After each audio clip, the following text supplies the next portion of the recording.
Everybody. I guess we'll go ahead and get started. First of all, I'd like to welcome Dr. Garcia to our committee. Yay! Thank you. All right, and then I'm going to go ahead and take roll. Dr. Garcia. Present. Dr. McIntyre. Here. Dr. Chawla. Here. And Dr. Wong, I am here. So we are all present. Fantastic. And let's go ahead and move on to item number 2, which is public comment for items not on the agenda. Moderator, if you could open up.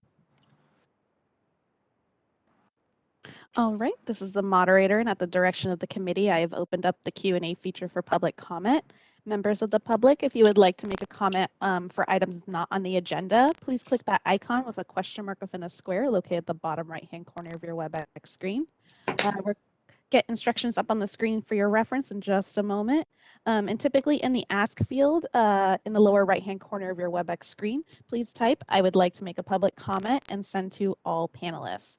I'll go ahead and pause a moment to allow the public time to access that Q&A panel and submit their requests.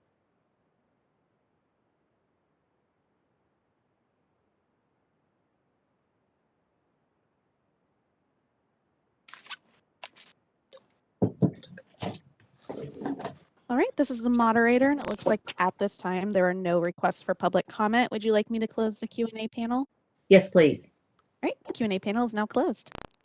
All right, so item number 3, discussion and possible action on meeting minutes. We have meeting minutes from both September 18th, 2020 and November 20th, 2020. Does anyone have any comments on either minutes? If no one has any comments, can I get a motion to pass both sets of minutes? So I'll moved. Or second, doesn't matter. Take I'll your pick. second the movement of Dr. Chawla. You guys are too accommodating to each other. So Dr. Chawla makes the motion and Dr. McIntyre seconds it. Can let's go ahead and take a vote. Dr. Garcia. Aye. Dr. McIntyre. Aye. Dr. Chawla. Aye. Dr. Wong, aye. So motion passes. And then let's go ahead and talk about item number 4, discussion and possible action on Title 16 California Code Regulation 1571, the Glaucoma Grand Rounds Program. Recommendation, we need to make a recommendation to the full board. Well, Dr. Wong, you and I were kind of online at the same time, watching, listening, and I think we are in full agreement that we didn't really have a problem with the presentations, other than the fact that I think 1 or 2 of the patients weren't dilated. So I talked to, I'm drawing a blank. I talked to one of the head doctors who was in charge of the on-site program, and there was 1 or 2 patients who couldn't be dilated for medical reasons, and so they I asked them why they didn't, put the drops in earlier, and they said that they were either maximally dilated to however they could get, or there was like 1 person who couldn't be dilated, which I think was one of the early patients. So, Well, I think that we're going to run into that with any grand rounds then, even if it's in person. I agree. So I think on the agenda is currently to change the grand rounds language from being seeing patients in person. That's the one stipulation that was a holdup for the Ketchum's glaucoma grand rounds, their virtual one, was that they had to get a waiver in order to have a virtual grand rounds for their glaucoma course. So it's being suggested that we suggest to the full board to take out that one phrase.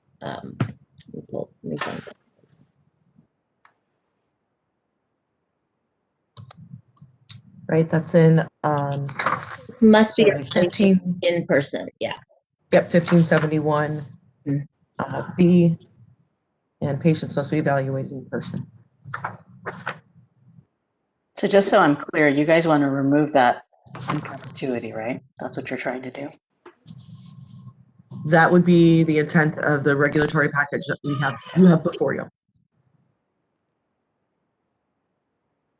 So one of the things about these glaucoma grand round courses now is that since everyone, I believe it was since 2007, everyone who's graduated since is already grandfather or not grandfather. They're already certified glaucoma. So this would apply to those ODs that graduated before 2006. And the number of people who have enrolled in these programs, I think, has declined significantly because so many people became certified earlier on. So it's harder and harder to find these programs for certification. And apparently these courses are very expensive to run. So a lot of the schools are not offering them as often because Berkeley used to offer it like 2 to 3 twice a year at least. And I believe Ketchum and Western also offered them, but I don't think they're being offered as much anymore. So I think taking the barrier of patients in person would make it a more accessible course to those ODs who want to be certified.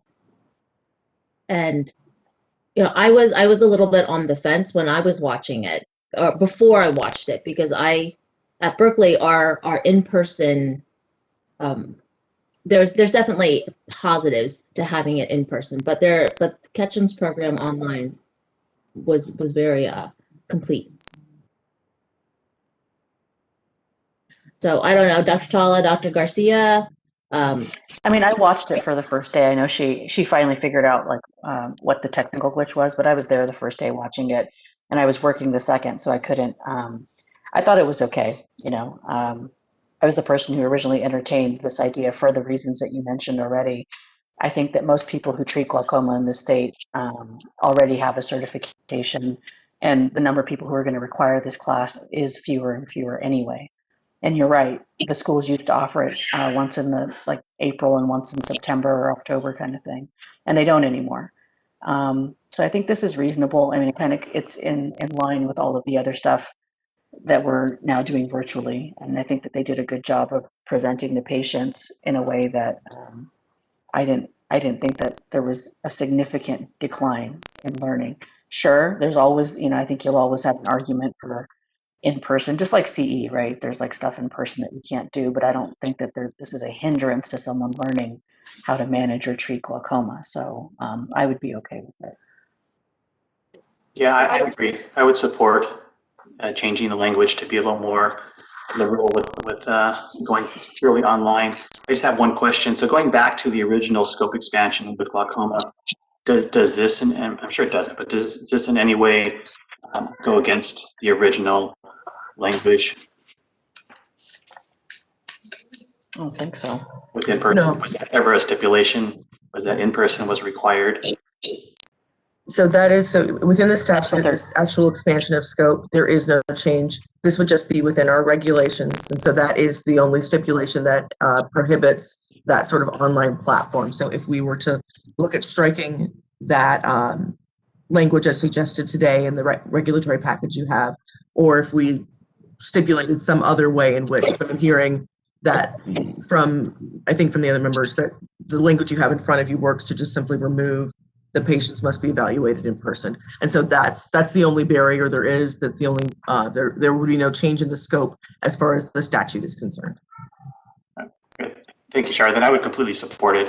I don't think it impacts patient safety at all, or training.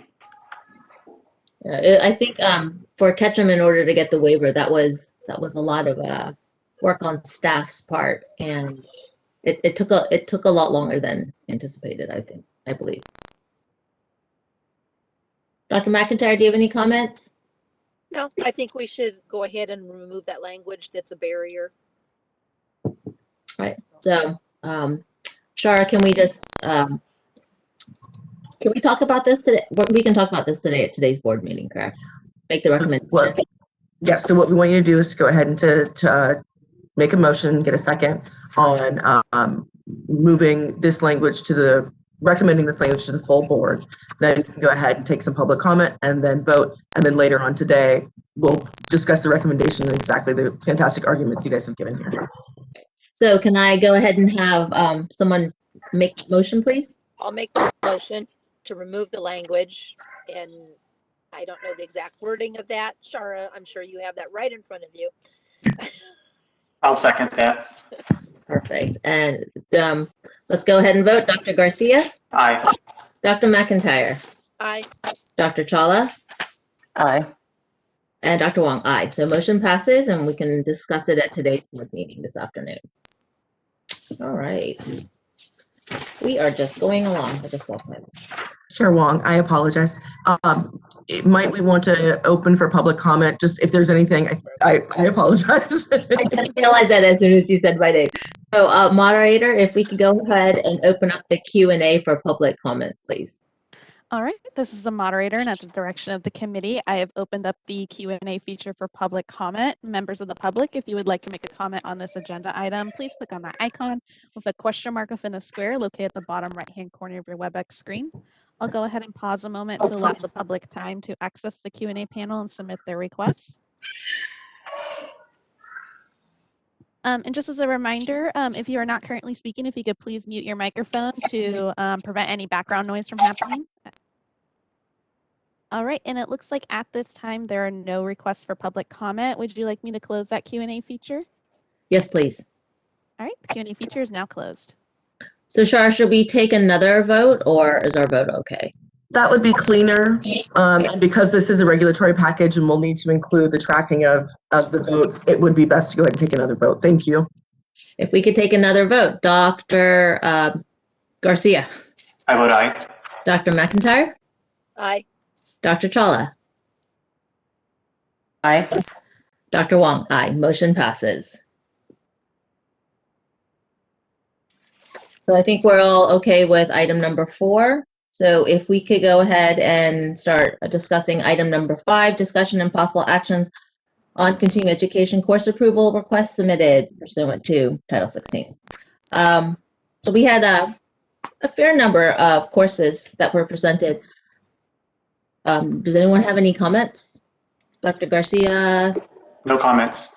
Dr. McIntyre? Yes. I always have a list.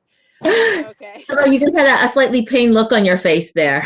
Don't say it that way. We love your deep thoughts and the fact that you look into the material.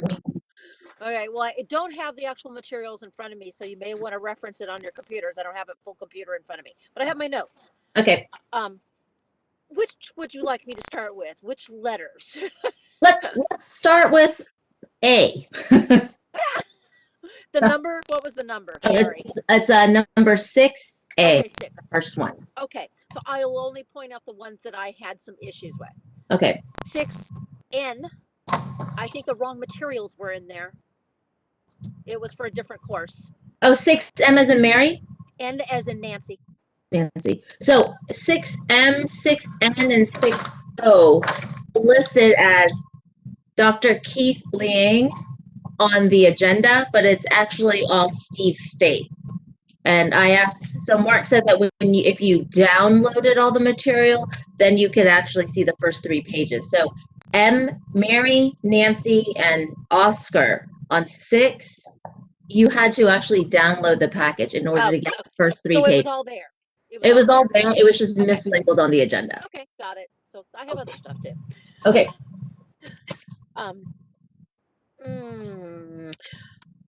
6O was actually equal to 8C. It was the same class. So Same instructor, same Right. materials, same So- title. so 8C is an incomplete package. But it's the same as 6O. Oh, okay. So we actually do have the package if we just Yes. apply the one to the other. That is correct. Ah, As long as we have the fee paid and the I Mhm. don't know, but it's the same class. So I guess they wouldn't have to pay the fee again, right? That's true. I don't, Chard, do you know if it's the same class, they wouldn't have to pay the fee twice? right. So let's make sure, I'm going to make sure that I'm tracking this correctly. So the course listed on 6O on the agenda is actually a different course Oh, that the materials are available within the downloadable packet. But 8C is in fact the course that's listed under 6O. And so we actually, it's not, 8C is not an incomplete package. It is a complete package where the materials are available in 6C. Am I tracking this correctly? Well, it's just that, 6O? right. So Dr. McIntyre is just saying that items in 6O and the package that's submitted for 8C are the exact same.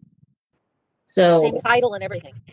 yeah, because you know what? So what he does, because I've seen some of his talks, is that he will present a talk. It's a Thursday evening talk, and then he will do like a repeat one if a lot of people said, emailed him and said, oh, I missed it, I heard it was good. So often he'll just do another one. So it's and then sometimes he adds new materials. So it's very casual in that he does a lot of case presentations, and then sometimes he'll have like a little video clip of himself doing whatever, either cornea surgery or cataract surgery, and then he talks about that and he talks about complications. So I don't know if they're just submitting. I mean, I guess we could have staff ask. I could ask too, because I'm familiar with them.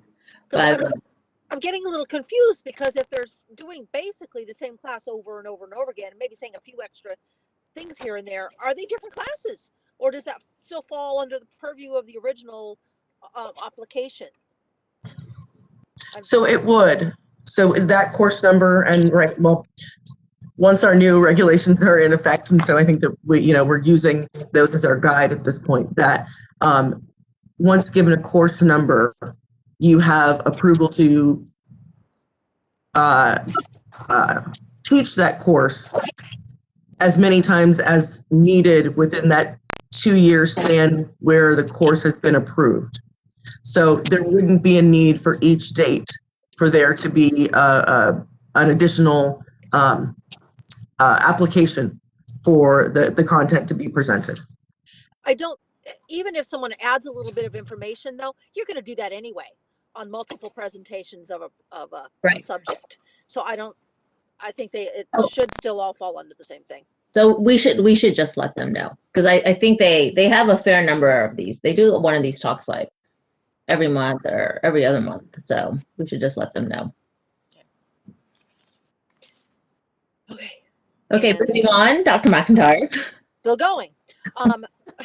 Item number 7D, it's just categorized incorrectly. It's something about refractive surgery. They try to categorize it under ocular disease. Yes. That should have just been a general optometry. Yes, I agree. Simple. Recategorize it. So can we just recategorize it and approve it still, Shar, or do we need to resubmit it to them? I think I'm sure they would be very happy if we recategorized it for them. Yes, we can recategorize it for them and just approve it with a recategorization here today. All right. And on the Liang, there's several of them. Every one of these is listed as a 2-hour CE. I looked at the materials. I'm like, well, I guess you could get 2 hours out of that if you sat and just, bantered for a long time. But it's like some of the presentation materials were like 2 pages long, like with the pictures. I'm like, that's 15 minutes of talking. So I don't know how a lot of these courses add up to 2 hours of CE, unless there's a lot of question and answer stuff going on. And I listed the ones that I thought were really a stretch to make to 2 hours. I don't know if you want to hear which ones those are. I mean, we can review those. Want me to list them? Yeah. Yes, please. Okay. I've got 6E, 6G1 and G2, 6H1 and H2, and 6K.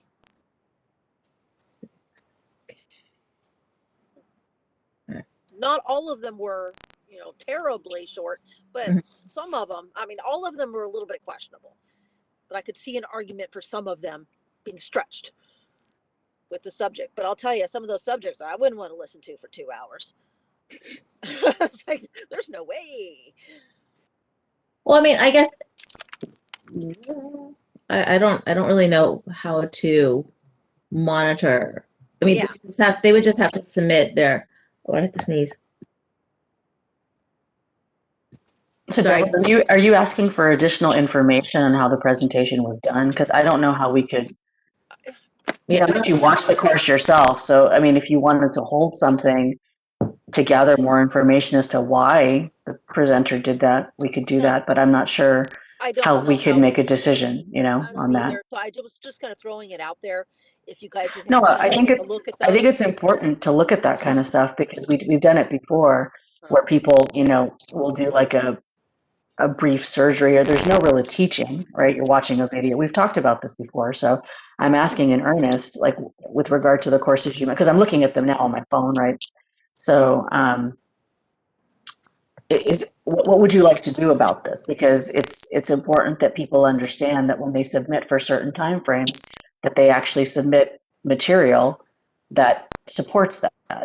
So I have no idea because I didn't watch these courses, right? So I'm looking at what you're looking at. I have no material. I have no like way to assess. Did it actually last 2 hours? Was it a viable discussion for 2 hours? Did the person teach for 2 hours? And if so, was it credible? So right. I understand your concern. I just want to know how we would like to approach these particular courses right now. It's a, Want to go a back and good ask? question moving forward, how to monitor that. I don't know if we can do anything with what we have in front of us right now. You could hold the courses and ask the presenter, or if there's something that's particularly egregious, because I'm quickly looking through them now, but since you have notes, there's something particularly egregious, then we could focus on that one and maybe send it Not back. Or not particularly, and I'm okay, okay approving them for the time being, but I think we need to revisit this. Um, are his actual classes they're scheduled for 2 hours and they go 2 hours in length, and I'm okay if there's question and answer and there's banter back and forth and addressing these issues and learning more from the instructor, but based on the presentation materials themselves it's just very succinct. Yeah. so I'm also asking because when we come to future agenda items, I have something to say about the whole process, and I'd like to incorporate whatever your thoughts are, to make things better for the people who are applying. So, okay, if you don't have anything that's egregious, what about Dr. Garcia? That's a good point. I'd never really thought about that before. All these CE that I go to locally that are 2 hours, rarely last the full 2 hours, but an hour and a half for sure. Since most of these courses are probably provided virtually still, I suppose we could always let the applicant know that we may be monitoring the class, and obviously we don't have time to do all of them, but we may spot check the ones that are possibly more suspicious and kind of weed them out that way. So just to clarify, it's 50 minutes for every 1 hour. So a 2 hour course has, it's one hour and 40 minutes. So one hour and 30 minutes is not that egregious. No. And I'm only saying that in case someone is listening. I don't think we have a lot of people on today, but we should just make sure that people know that. Because it's possible people end more quickly, they talk faster. Like I actually host and sponsor CEs at Kaiser, so I'm very familiar.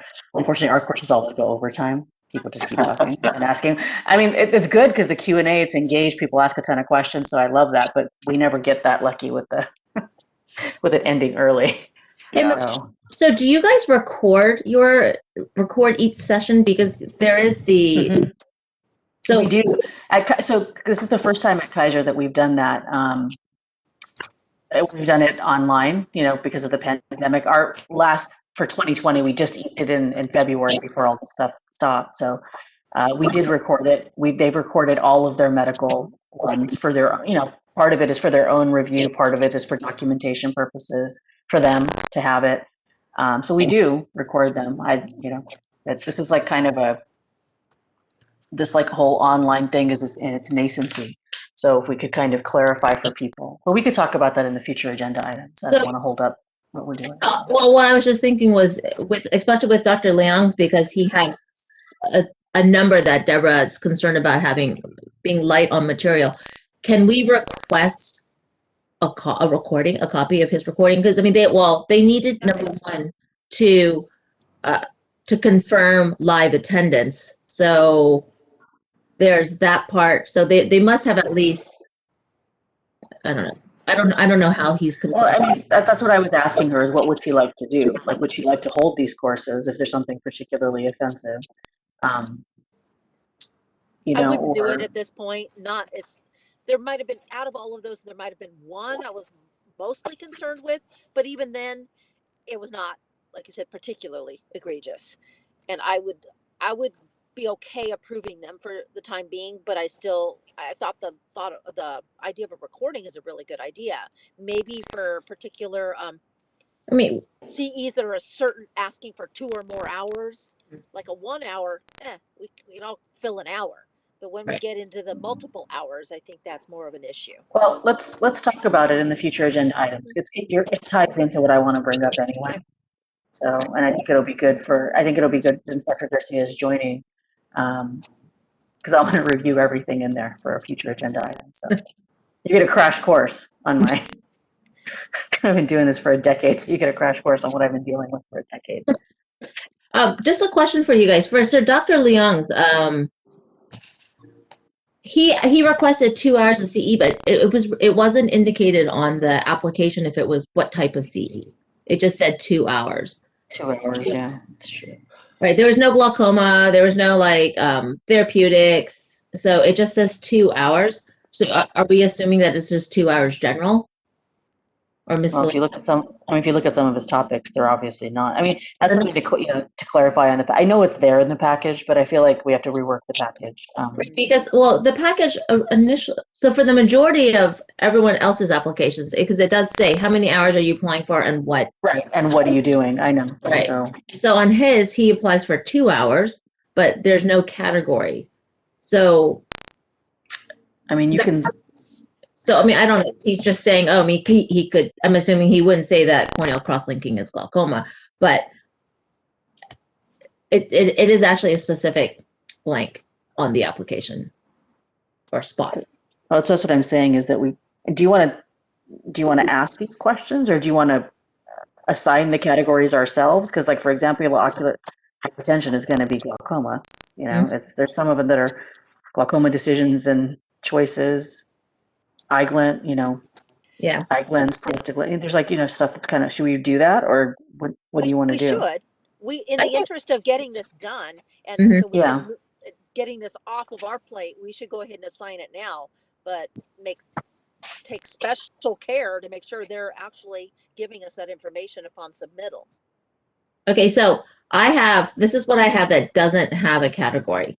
F, G1, G2, H1, H2, basically all of his.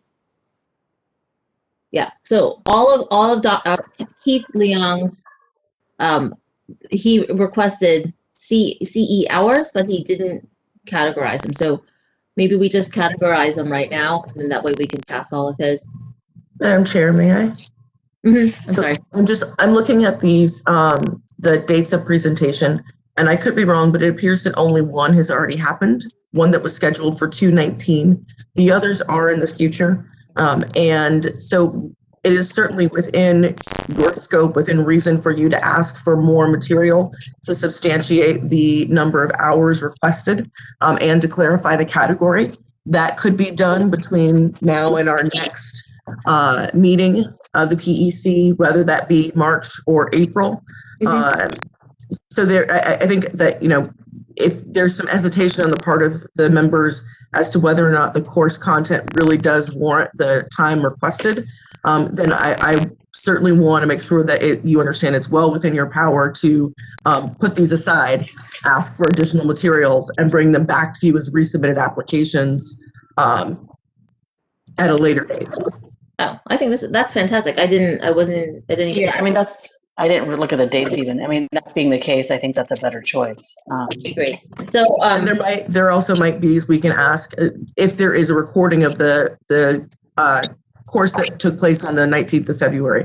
And that might also give you additional understanding as to what the time entails. So the first one that Dr. McIntyre had concerns with was item G1, ocular hypertension, and it's not scheduled to be until May 17th. So perhaps we could go back to Dr. Leong and ask him to categorize his CE and then ask him if we can audit this by the May 17th course. Well, I think you should tell them that, like, whatever the ones were that Dr. McIntyre mentioned in particular, say that you're asking for 2 hours. The material you submitted to us doesn't appear to, support that, potentially. And ask the question, and just clarify and say that when you submit the courses, we just need to have material that substantiates how many of our hours you're asking for. That's probably a better way to phrase it, because you don't know. It's totally. He could just be doing a Q&A and like a panel discussion and all of that. So that's entirely possible. A lot of them are like that. So the written material may not be voluminous, but it's there. So that's all you have to say is that, just could you please just make sure that all of the courses, in addition to categorizing them, substantiate the time, like whatever materials there's an explanation of why you're asking for 2 hours. I think that's a good idea. But if it's also possible, I would like to see if at least one member on our committee could audit. And then the next course that he has listed is May 17th. And that's the ocular hypertension, which is the first one that Dr. McIntyre had concerns about. So if we could let him know that we're concerned about his material being light, and if we can audit one of his courses, I think it would give the committee a little more confidence. Okay. So I want to make sure I understand. So the first list that we had was 6E, 6G1, and 6G2, 6H1, and 6H2, and 6K. But those were the original, but we don't have categorizations for any of these. And there really are more. I was trying to make sure. So we will let Dr. Leong know that courses 6E through 6O are in need of categorization, further substantiating materials. It's actually 6E through 6L as in Larry. Yeah, because M, N, and O are listed wrong on here. So M and O are actually Faith, Mandel or Faith. Yeah. Okay.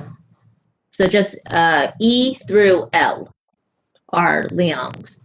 And we just need categorization from him and then further clarification on those that you just listed for why the material is so sparse.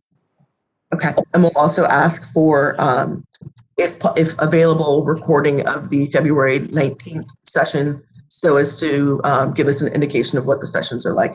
And then, okay, excellent. Thank you. So then I want to make sure, so is there LM and O are? LM and O are Faith. They're submitted by Dr. Stephen Faith, and it's Dr. Mark Mandel, who's a cornea specialist who is giving the talks. Well, Faith and Mandel talk. Okay.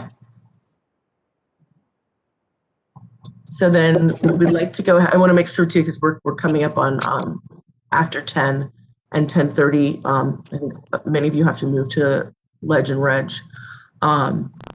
So do we want to go ahead and make a motion to approve agenda item 5? Yes. And then we could make a motion to approve agenda item 6A through D. Mhm. Yes. And then 7, were any items pulled out of there? No, Dr. McIntyre, was it 7? Was it 7D? D? D, and we're giving it the categorization of general optometry. That is correct. So we can pass that to, okay. And then we can discuss the incomplete applications. Yeah, let's go ahead and do that, because then I see now where we're bringing back and what I was forgetting. Okay, so yes, it would be great if we could entertain a motion to pass agenda items 5. I'll move to do so. Can I get a second? Second. Perfect. Let's do a vote. Dr. Garcia? Aye. Dr. McIntyre? Aye. Oh, I'm sorry. Moderator, if you could open up for a Q&A, please. Thank you. This is the moderator, and at the direction of the committee, I've opened up the Q&A feature for public comment. Members of the public, if you would like to make a comment on this motion, please click that Q&A icon at the bottom right-hand corner of your WebEx screen. Go ahead and pause a moment to allow the public time to access the Q&A panel and submit their requests.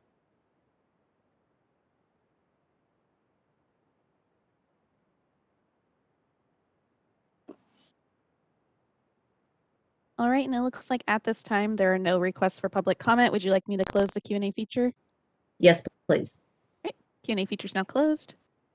All right, let's go ahead and have a vote for the motion. Dr. Garcia? Aye. Dr. McIntyre? Aye. Dr. Chawla? Aye.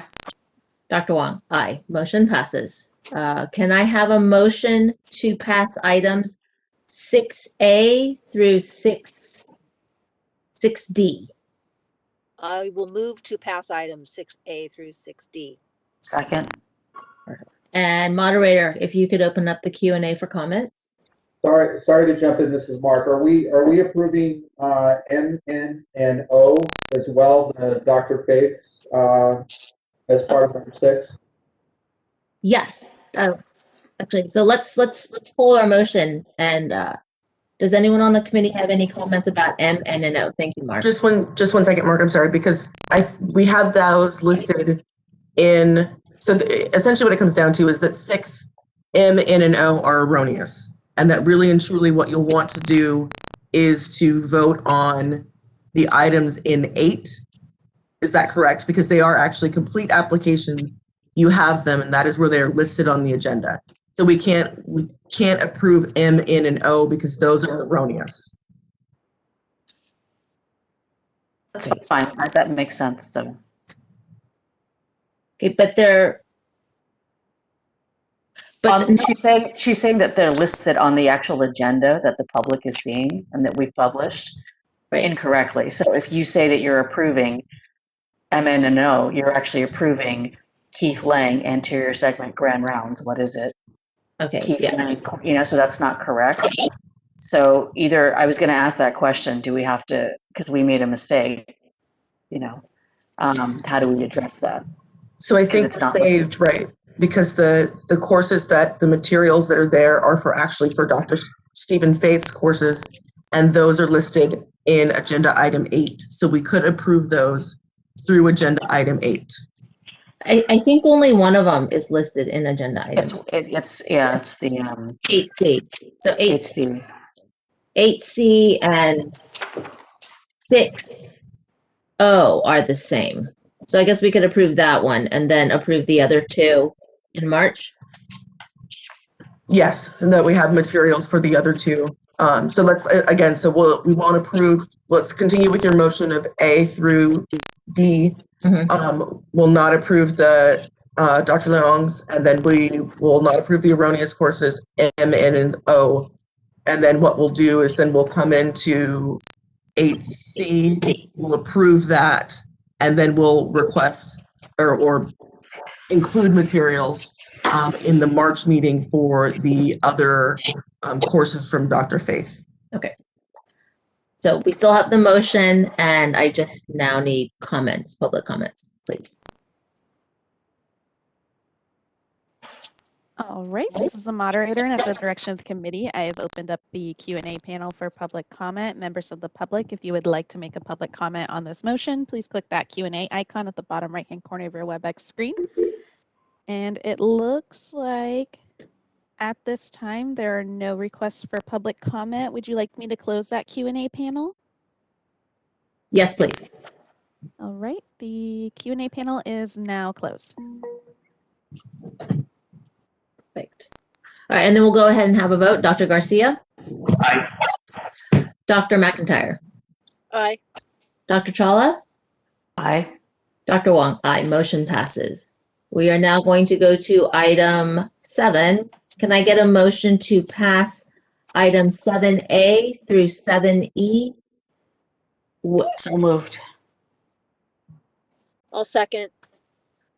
And can, moderator, could you open up the Q&A for our public comments, please? All right, this is the moderator, and at the direction of the committee, I've opened up the Q&A feature for public comment. Members of the public, if you would like to make a comment on this motion, please click that Q&A icon at the bottom right-hand corner of your WebEx screen. And it looks like at this time, there are no requests for public comment. Would you like me to close the Q&A feature? Yes, please. All right, Q&A feature is now closed. All right, and we will now go ahead and have a vote. Dr. Garcia, Aye. Dr. McIntyre, Aye. Dr. Chawla, Aye. Dr. Wong, aye. Motion passes. And if I could get one more motion to pass item 8C. So moved. I move to pass item 8C. Thank Either way, I can second. It's fine. And moderator, if I could get, if you could open up Q&A for public comments. All right, this is the moderator, and at the direction of the committee, I've opened up the Q&A feature for public comment. Members of the public, if you would like to make a comment on this motion, please click that Q&A icon at the bottom right-hand corner of your WebEx screen. All right, and it looks like there are no requests for public comment. Would you like me to close that Q&A feature? Yes, please. All right, Q&A feature is now closed. Okay, and if we could go ahead and have a vote. Dr. Garcia, Aye. Dr. McIntyre, Aye. Dr. Chawla, Aye. Dr. Wong, aye. The motion passes.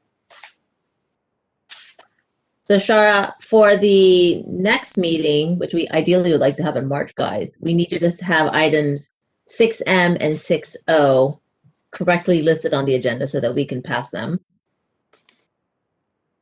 MN. Yeah. Oh, I'm sorry. I'm sorry, M and N. M and N. M and N. Yeah. Uh-huh.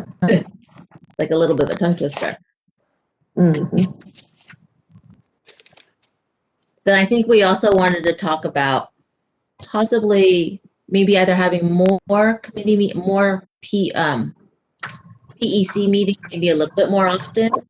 I don't know if that would be possible with staff, but Are having we on that. agenda item 9 now? Oh, I'm sorry. Yes, thank you. If we can move on to 9, thank you. Just saying. I'm assuming everyone's just reading my mind as Yes. I'm. Well, I am, but you know. Exactly. There's I have a lot of practice. The PEC committee members have loud and clear last So year that there need to be more Yes. meetings more often.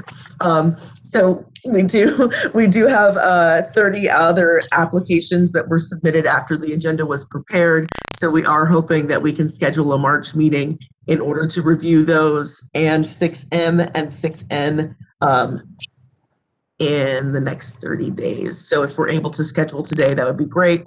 Let me just.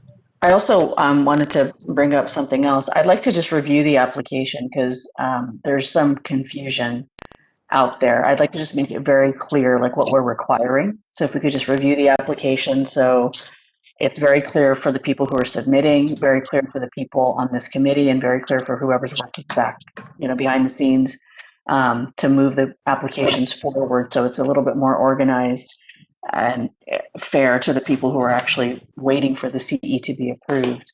I think there's some confusion on certain things, so I'd like to just go over that. So just to kind of clarify everyone on the same page, if that's possible.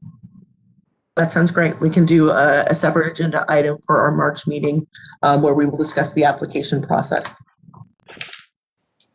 And I'm looking at the last week of March. Might folks be available the 26th of March for our next meeting? Anyone do it in the afternoon? Like, That's Are Fridays an option at all? well, March It 20, is a Friday. March 26th is a Friday. It is? Okay, perfect. Is there any way we can do it at 1 o'clock as opposed to in the morning? So without having the board meeting to contend with as well, or your schedule, we can certainly do a 1 o'clock start if that works for committee members. I can do any time that day. It's fine.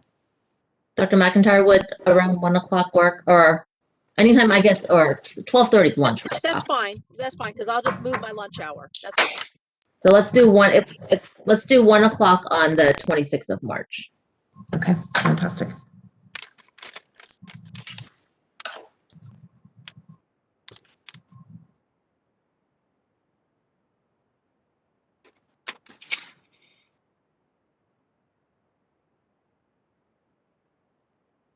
Okay. Prep that agenda and send that to the committee chair, and we'll notice that appropriately. Thank you, members. All right, so if we are done with item number 8, I think we should move on to item number 9, which is adjournment. Oh, 10, 10. which is adjournment. I object. No, I'm kidding. Dr. Chola. I know. All right. Thanks, guys. All right, thank you guys. Thank you. Thanks for all your hard work. See you Thank you soon. very much for your time. We appreciate it. All right, Char, I'll see you in the next